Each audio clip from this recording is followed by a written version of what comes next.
I'm here on Cannon Court just off of Highway 17A, and you can see they're paving the road here. I spoke with some folks who live on the road who tell me they're happy with the fact that the road's being paved, but they still have some concerns with the way it was done.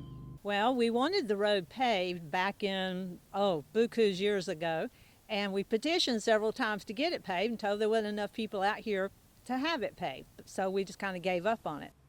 But in 2014, Cannon Court was one of the roads approved by voters to be paved in the original road sales tax referendum. And finally, back in January, we got a little inkling that, yes, maybe this is going to happen.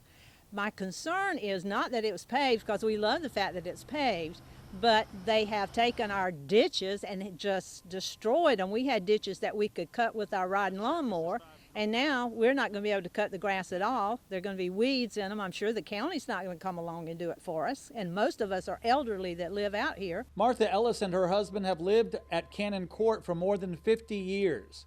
She tells me this ditch is now so steep in front of her house that her husband actually got down in it just to see if he could do any work on it, and he was barely able to get back out of the ditch.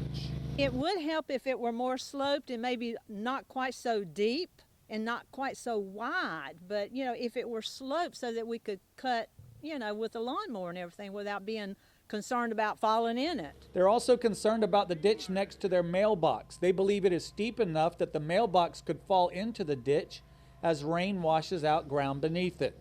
I reached out to Berkeley County. The county says they've been in close communication with the residents throughout this project.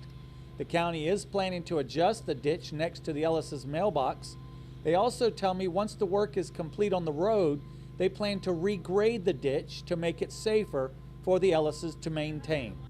We have more information on these road projects online. You can just head to counton2.com. In Moncks Corner, I'm Raymond Owens. Count on 2.